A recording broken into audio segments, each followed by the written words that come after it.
je veux plus de haine, je veux plus de guerre. Laissons grandir les enfants de nos ancêtres. Je veux plus de haine, je veux plus de guerre.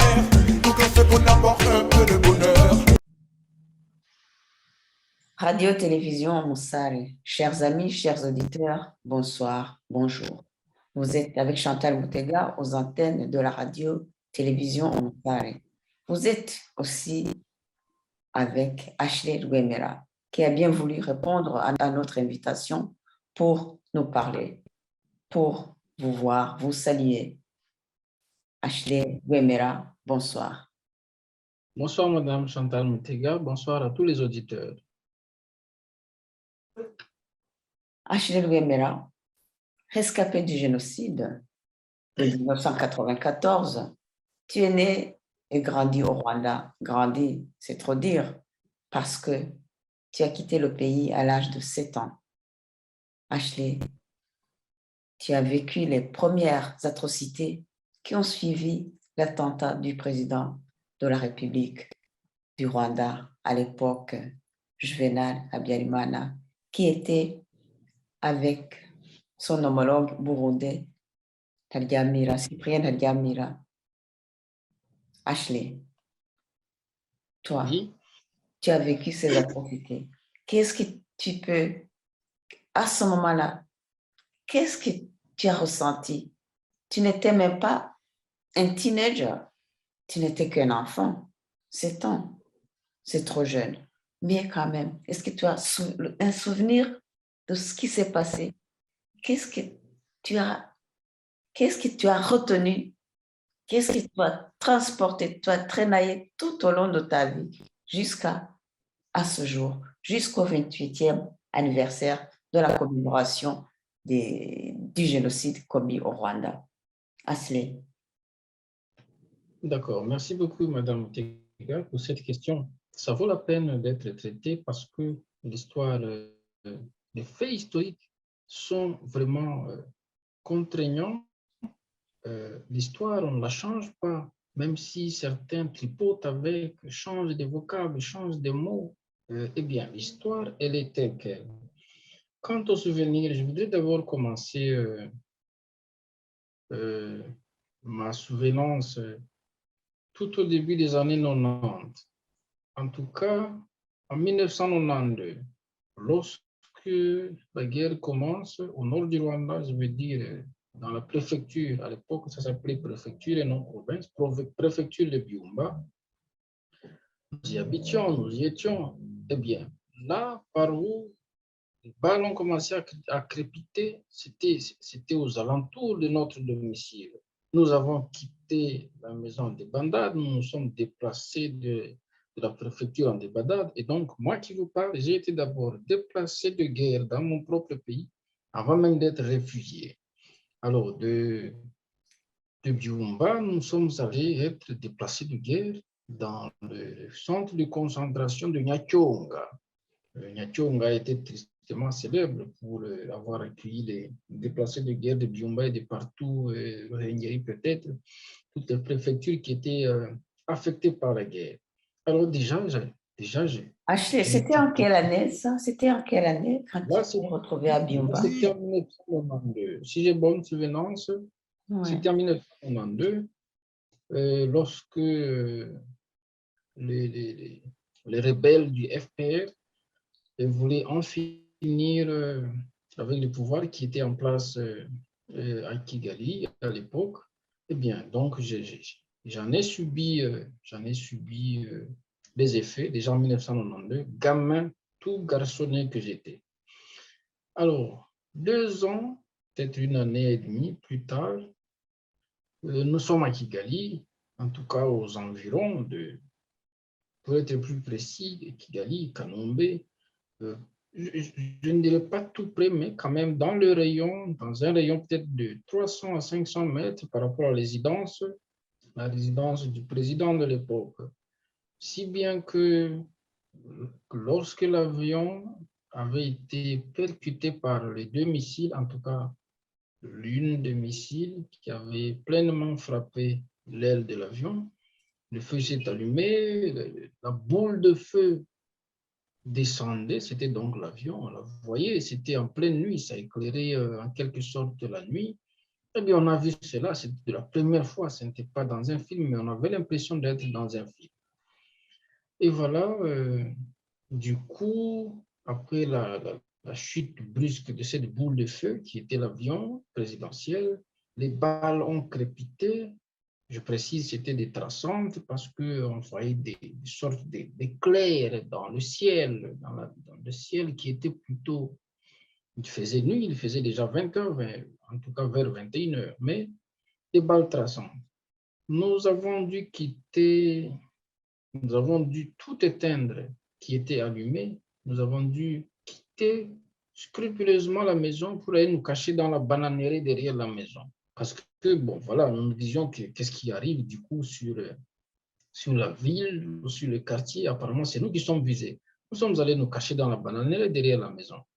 Jusqu'au lendemain matin, en tout cas, tout était, on sentait un calme, mais un calme qui disait beaucoup parce que ni chien, ni chat, ni oiseau, ni quelconque animal domestique n'émettait plus aucun son.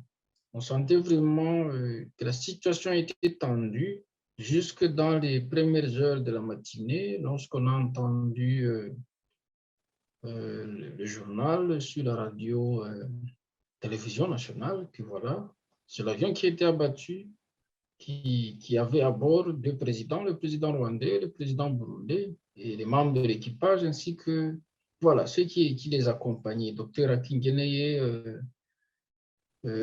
Sabimana Kastari, ainsi que beaucoup d'autres. Et voilà. Alors, dans les jours qui ont suivi, Madame Chantal, c'était de l'incertitude. On sentait que la situation se gâtait. Les enfants, on n'allait plus à l'école, les véhicules, il n'y avait plus d'entrée ni de sortie, les navettes entre la ville et la maison, il n'y en avait plus. Désormais, les nuits noires faisaient peur. Il y avait vraiment l'incertitude du lendemain. Si bien que, bon, comme on le dit, les animaux aussi ont des âmes. Eh bien, les animaux domestiques, je veux dire, c'était totalement tu, aucun son, aucun, voilà. Vous savez comment les animaux domestiques s'expriment? Eh bien, on en avait partout dans la parcelle. Plus aucun bruit. On sentait vraiment que les choses se gâtaient.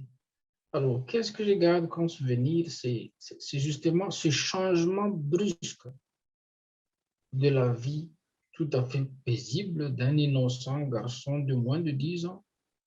Subitement, vous voyez être interdit de sortir.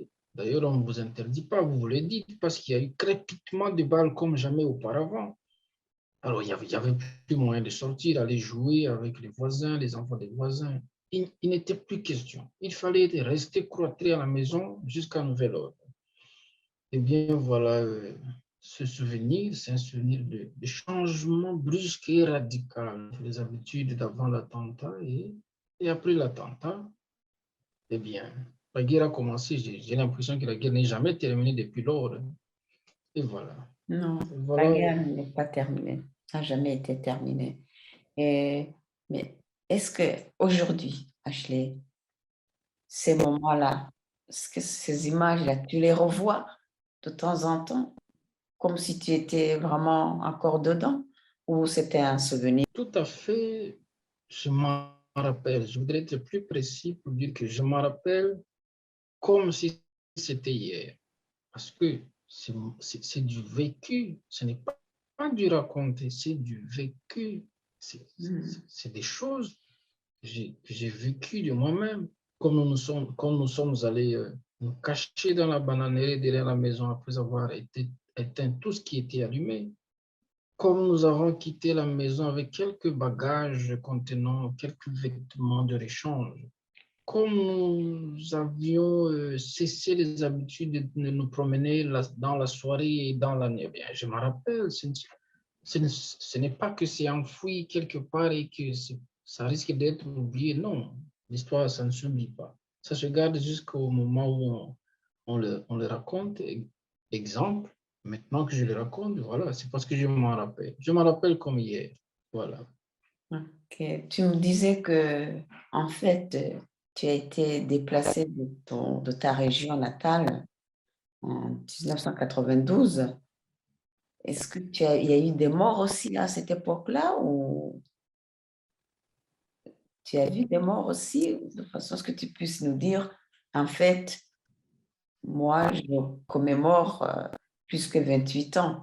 C'est pas le 28e anniversaire, c'est peut-être le 30e anniversaire. Est-ce qu'il y a eu des morts? Non, mais tout à fait, Madame Chantal, moi, je dois le dire clairement. Alors que le Rwanda, et peut-être les Rwandais, commémorent pour la 28e fois la tuerie massive des Rwandais. Je dis bien des Rwandais. Hein. Moi, personnellement, j'ai l'impression que j'en suis à la 32e année à commémorer la mort sans raison, sans justification de- du Rwandais Land. Le Rwandais, il peuplait toutes les préfectures du Rwanda. Au sud, Butare, à l'est, Kibungo, au nord, Ruhengeri et Byumba. À l'ouest, il y avait Gisenyi. Eh bien, les atrocités ont commencé à Byumba. Euh, il y a eu il y a eu crépitement de balles, il y a eu éclat de grenades, des Est-ce qu'il y avait bombes une également. catégorie de personnes, excuse-moi de te couper la parole, est-ce qu'il y avait une catégorie de personnes visées ou tout le monde, toute ethnie confondue était visée? Où c'était une guerre qui se voulait totale. Ces gens sont venus en épargnant personne. Femmes, hommes, enfants, filles, garçons, poules, chèvres, vaches. C'était une guerre totale qui n'épargnait personne. Mais alors, à quoi il est clair que dans une guerre, il y a toujours des morts. Il y a eu des morts. Nous qui avons eu la chance d'arriver à Nyakyonga, c'est parce qu'on a sauvé notre peau. Hein. Il y a eu des morts. Il y a eu des morts. Alors, c'est déjà en 1992, enfin, je dirais même en 1990, le 1er octobre 1990, c'est depuis lors, jusqu'à ce jour, en avril 2022, que le Rwandais continue à être tué comme une mouche sans raison valable. Et voilà, donc personnellement, je commémore le 32e anniversaire. Voilà. Mais si j'ai bien compris, alors c'est faux de parler du génocide Tutsi. Parce que si tu dis qu'ils sont venus en tuant tout le monde, s'ils veulent bien adopter le mot génocide, donc c'est un génocide rwandais. C'est pas un génocide Non, mais Tutsi, des Tutsis seulement. tout à fait, tout à fait. Le Rwanda, on le sait, c'est comme une corde tricolore. Il y a Rwandais Hutu, Rwandais Tutsi, Rwandais Twa. Alors, d'où vient subitement que une tuerie massive s'appelle génocide de Tutsi? Et nos parents, et nos oncles, et nos tantes, et nos grands-parents qui en sont morts, ils étaient autres que Tutsi, ils étaient toi ou bien tout. Eh bien, comment seulement les Tutsis deviennent du coup valeureux et acquièrent de la valeur surhumaine par rapport à leurs compatriotes Hutu et toi, c'est inadmissible. Tout simplement, dans la guerre qui a éclaté le 1er octobre 1990 et qui s'est aggravée en 1992, cette guerre se voulait totale, cette guerre n'épargnait personne et rien. Ils tuaient, ils brûlaient. Non, mais écoutez, il y a des mots atroces que je me retiens même de dire. Quand vous voyez quelqu'un être éventré, quelqu'un, bah, écoutez, je ne voudrais même pas foncer là-dessus, mais c'est bien cela qui s'était passé. En tout cas, je le rappelle, j'en suis au 32e à la 32e année en commémorant les tueries et les massacres au Rwanda. Il faut que les gens cessent ce fonds de commerce qu'ils ont appelé génocide Tutsi. Rwandais de toutes catégories sont morts, de tous âges, de toutes générations, sont morts, de toute classe sociale, sont morts. D'où vient qu'ils disent seulement génocide Tutsi? Eh bien, écoutez, qu'ils trouvent autre chose à marchander, sur la planète. Ça, c'est un fonds de commerce tout à fait. Voilà. Chers amis, chers auditeurs, Ashley vient de nous le dire et il n'est pas le seul. Pour lui, il est à la 32e année à commémorer le génocide commis au Rwanda. Et ceux qui ont préparé ce génocide et qui l'ont mis en exécution ont bien commencé le 1er octobre 1990. Ashley vient de nous le dire, comment il a été déplacé de sa région natale pour fuir les atrocités qui étaient en train d'être commises par le FPR. Chers amis, chers auditeurs, condamnons ces actes ignobles que le FPR a ramenés au Rwanda. Condamnons le fonds de commerce que le FPR a fait du génocide en disant que c'est le génocide Tutsi, alors que le génocide, c'est un génocide rwandais. Les Rwandais ont tué d'autres Rwandais. Alors, c'est un génocide rwandais. Nous refusons cette appellation de génocide contre les Tutsis. FPR, il faut qu'ils arrêtent de commercialiser le génocide, de commercialiser les corps de nos morts, nos parents, nos ancêtres, nos enfants. Nous en avons ras-le-bol. FPR doit arrêter. Ashley, qu'est-ce que tu penses au mois d'avril et tous les ans?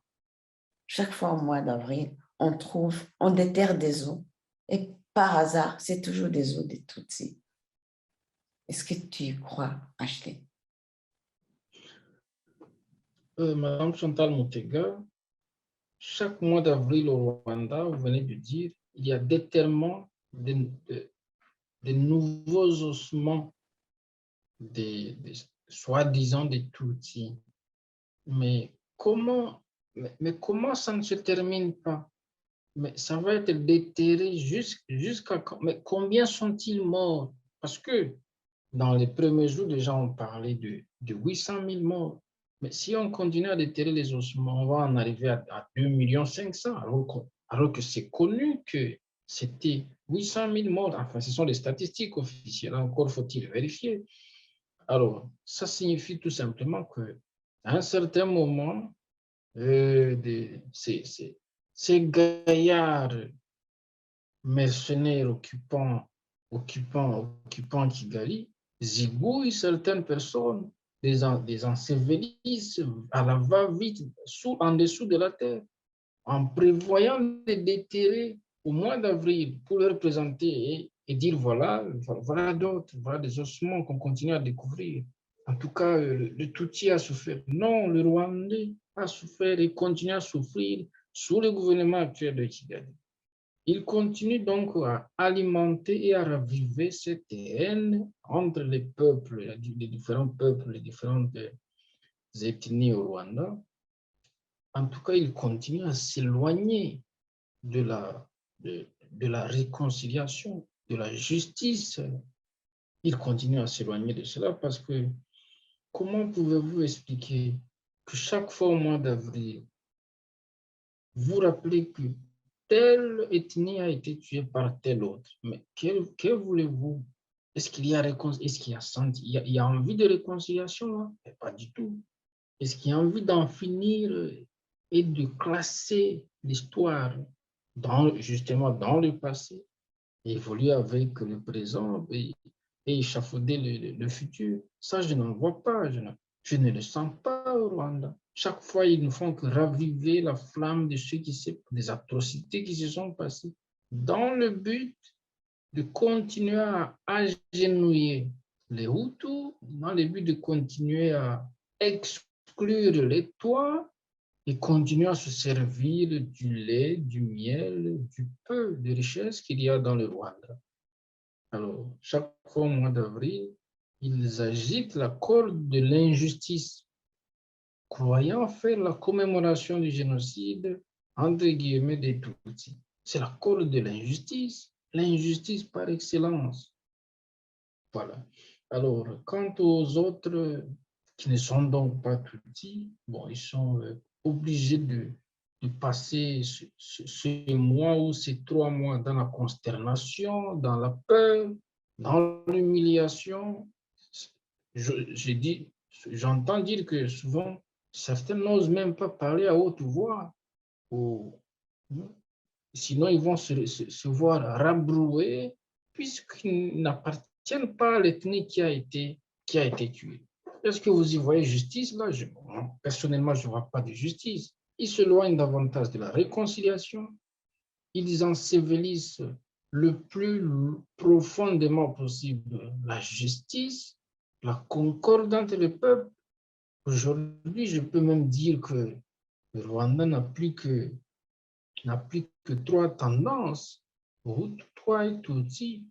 Aujourd'hui, on nous parle de Dubaï, aujourd'hui, on nous parle des rescapés du génocide, aujourd'hui, on nous parle de toutes ces catégories qu'on nous entend. Mais finalement, il y a combien de catégories de Rwanda? Il n'y a qu'un seul Rwanda, les dimensions du Rwanda, on les connaît, mais voilà, on les coupe déjà en 1000 morceaux. Pour gagner quoi? Autant de questions qu'on se pose. Mais jusqu'à présent, le mois d'avril au Rwanda, c'était un mois tristement célèbre du fait de la corde de l'injustice qui continue à y être agitée chaque fois qu'on y arrive.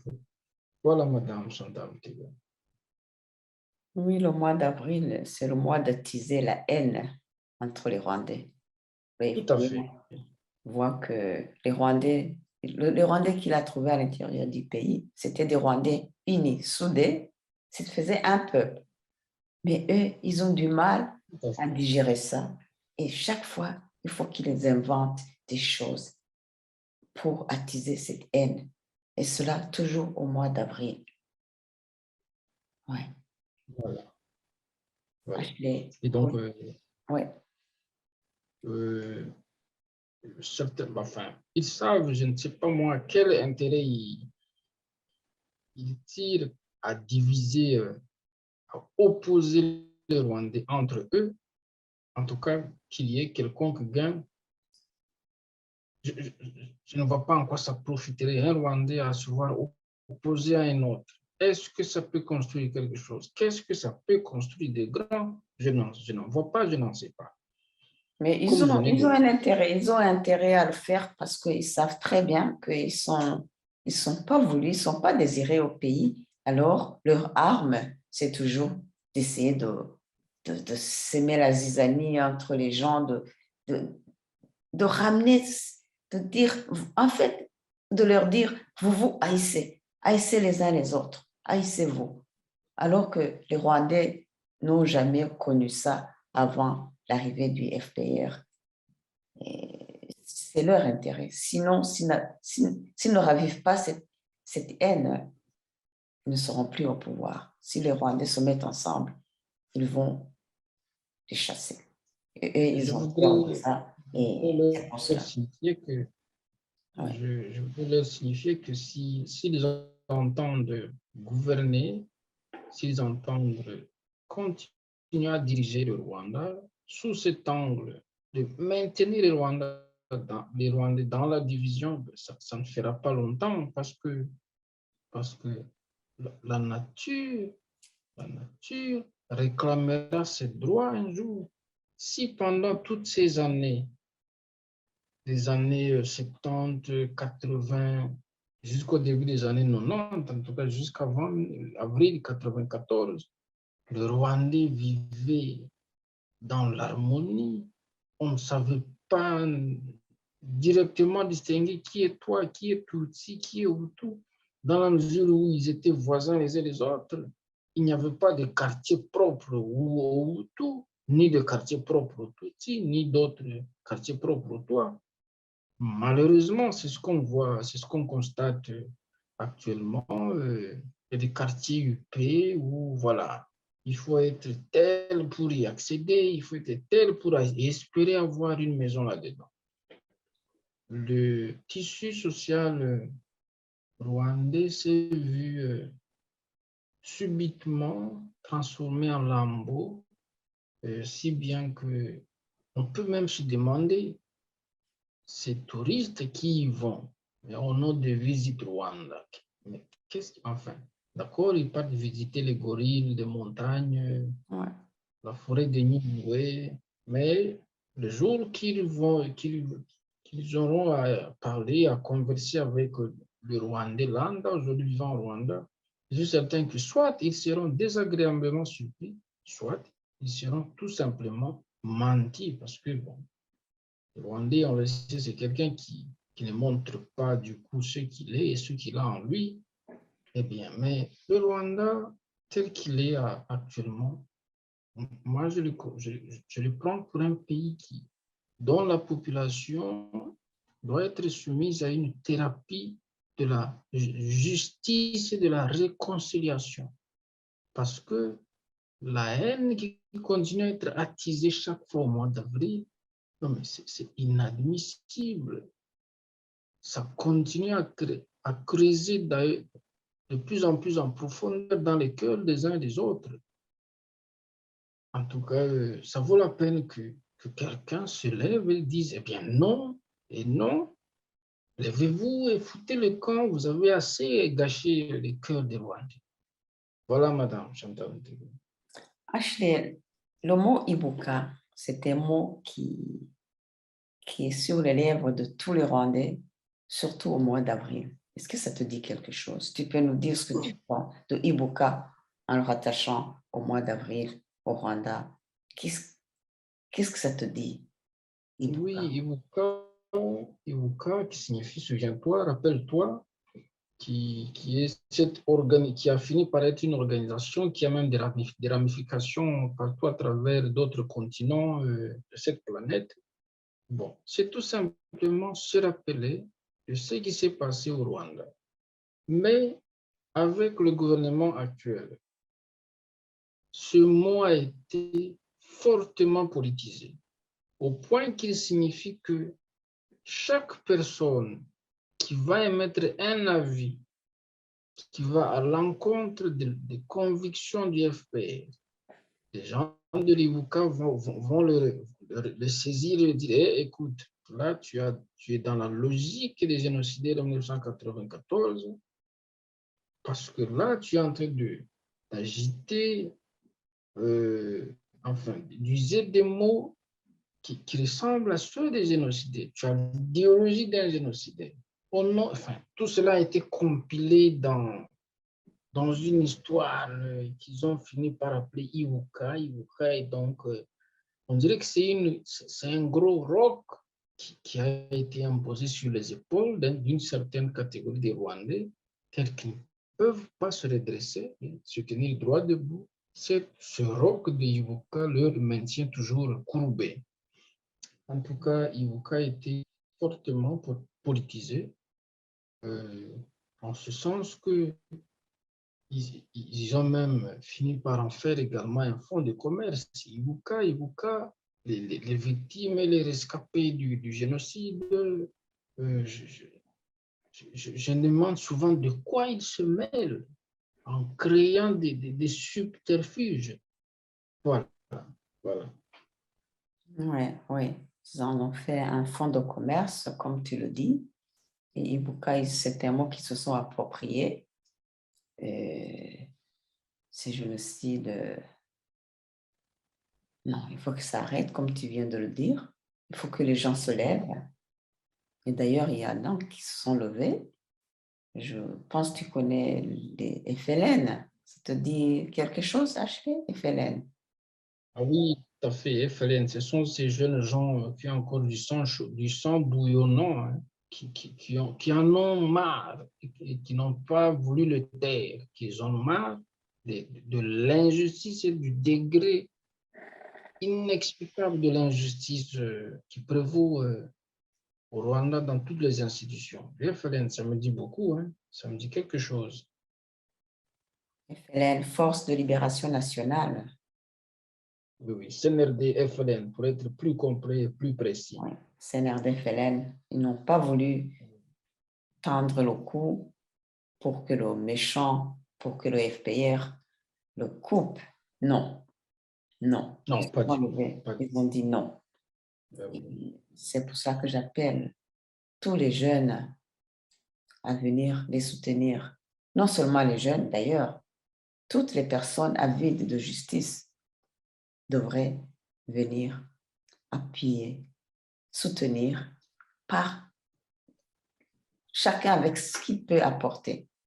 Moyens financiers, moyens, tout, les idées, tout ce qu'on peut apporter pour soutenir les gens, les jeunes qui se sont regroupés pour défendre leurs intérêts, pour dire à Gatsiko de FPR, stop, le Rwanda appartient à tout le monde. Nul n'est né esclave et personne n'a le droit d'esclavagiser les autres. FPR doit cesser, arrêter les atrocités qu'ils n'ont jamais cessé de commettre depuis le 1er octobre 1990 jusqu'à ce jour-ci. Il parle de génocide Tutsi.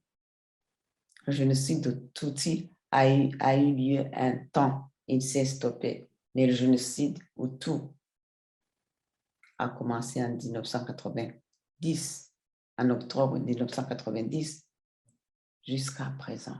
Il n'a jamais cessé. Il continue. Alors arrêtez avec votre génocide contre les Tutsis. C'est un génocide rwandais. Tout le monde a perdu les siens. Tout le monde a perdu des membres de sa famille. Personne n'a été épargné. Hutu, Tutsi, toi. Alors, arrêtons de parler de génocide Tutsi. C'est un génocide rwandais. Ashley. Tout à fait. Mais on approche la fin de notre émission. Est-ce que Oui. tu peux laisser un message à nos auditeurs? Un message aux auditeurs, en commençant par ceux de la Gatsiko, parce que je suppose qu'ils auront également à auditionner les émissions qui passent à la radio-télévision au Moussad.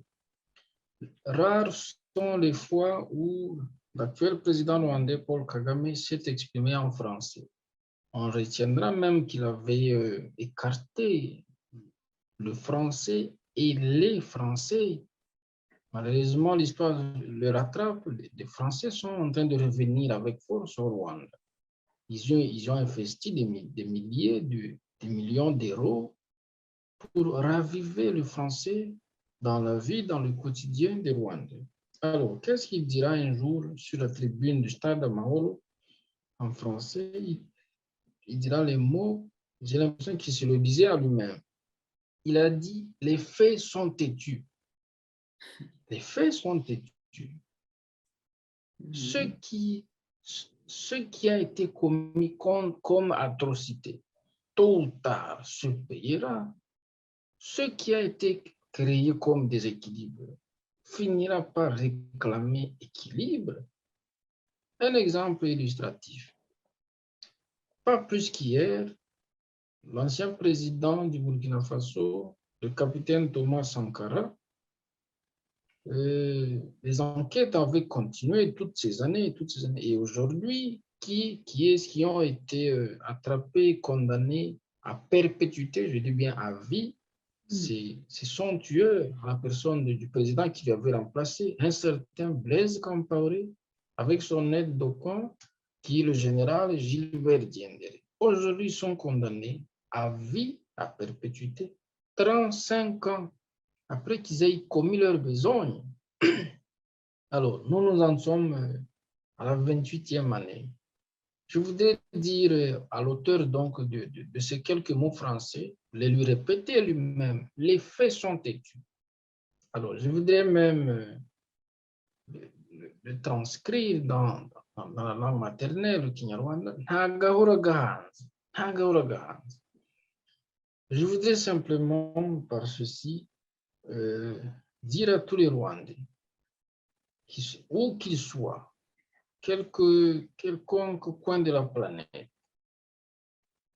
aussi longtemps que la nuit dure, le jour finira toujours par pointer. Nous verrons l'aurore, nous verrons le lever du jour, nous verrons les rayons solaires.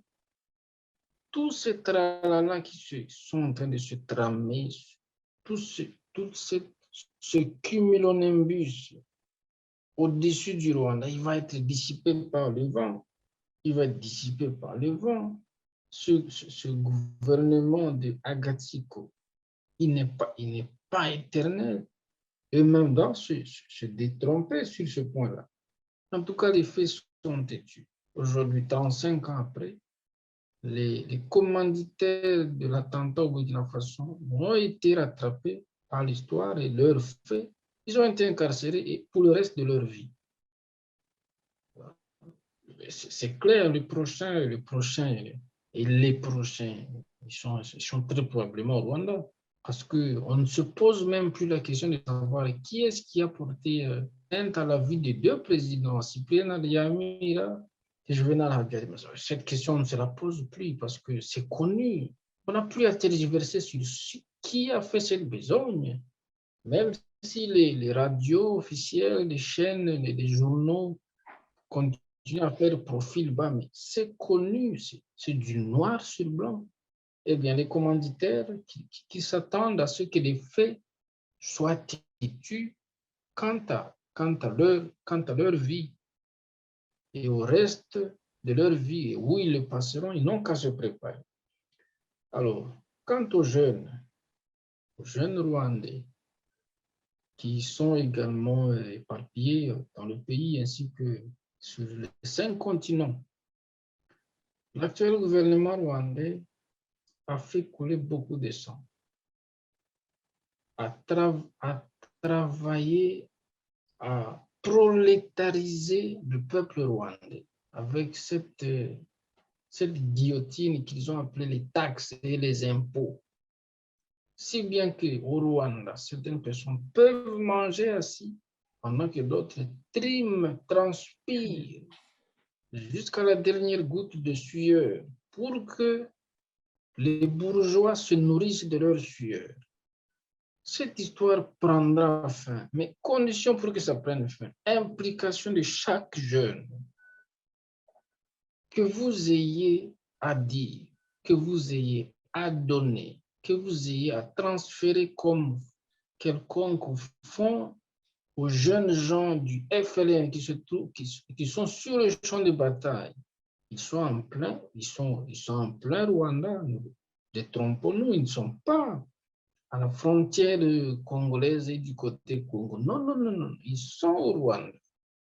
Ils sont confortablement installés en train de peaufiner des plans d'en finir avec le gouvernement de Kigali, le gouvernement sanguinaire de Kigali. Ils sont en pleine forêt dense de Nyungwe. Ils sont à Kitabi, ils sont à Nyabimata. Alors, ce qu'ils attendent de nous jeunes, c'est notre implication, notre adhésion, notre participation, non pas notre assistance, notre participation active à l'action qui est en train d'être menée par le CNLD-FLN. Cette action a commencé, pour rappel, depuis 2016. Et c'est depuis 2018 qu'ils ont décidé d'en découdre, de parler le langage des âmes avec le FPR, qui est un gouvernement têtu, qui ne veut que faire entendre sa voix. Cette histoire devra finir. Je pense qu'il faut peut-être rappeler au gouvernement du FPR qu'il souffle sur la planète un vent de la démocratie, où cette histoire d'un parti-État date de l'époque de la guerre froide des années 70 et des années 80. Aujourd'hui, nous sommes en 2020 quand même. Mais le FPR doit cesser de gérer le peuple rwandais avec de l'archaïsme de la guerre froide. Ce sont des us et usages de la guerre froide, de faire du FPR un parti État, le seul parti à mesure de mieux gouverner. Qu'ils se détrompent, il n'y a pas que eux qui peuvent mieux gouverner. Des jeunes gens intelligents, bien rodés, bien instruits, bien remplis. Il y en a partout au Rwanda qui peuvent donner notre son de cloche. Alors, je voudrais donc terminer ce propos en disant que personne ne doit être esclavagisé au Rwanda. Le Rwanda nous appartient à nous tous. Nous y sommes tous nés et chacun mérite un repère de terre au Rwanda. Mais la condition, c'est de faire partie du FPR. Cette condition est accessible qu'en s'impliquant en tant que jeune, en emboîtant le pas et en encourageant ceux qui ont pris l'avant, les jeunes du FLN, du CNRD FLN. On ne le dira pas assez. Ces gens sont des braves, sont des héros. À voir ce qu'on dit et ce qu'on entend du président actuel du Rwanda. Il faut être brave pour appartenir au FLN. Eh bien, soyons braves, influençons le changement au Rwanda. Voilà tout ce que le Rwanda attend. Voilà tout ce que chaque vieille dame qui purge ses derniers jours au village attend. C'est le départ du bout d'homme de 57 kilos. Voilà, Madame Chantal. Oui, les faits sont têtus. Que la Gatiko l'entende bien. Que tous les turiféraires de Paul Kagame l'entendent bien. Les faits sont têtus. Ils seront jugés. Tôt ou tard, ils seront jugés. Et leur jour est proche. Le jour de leur jugement est proche.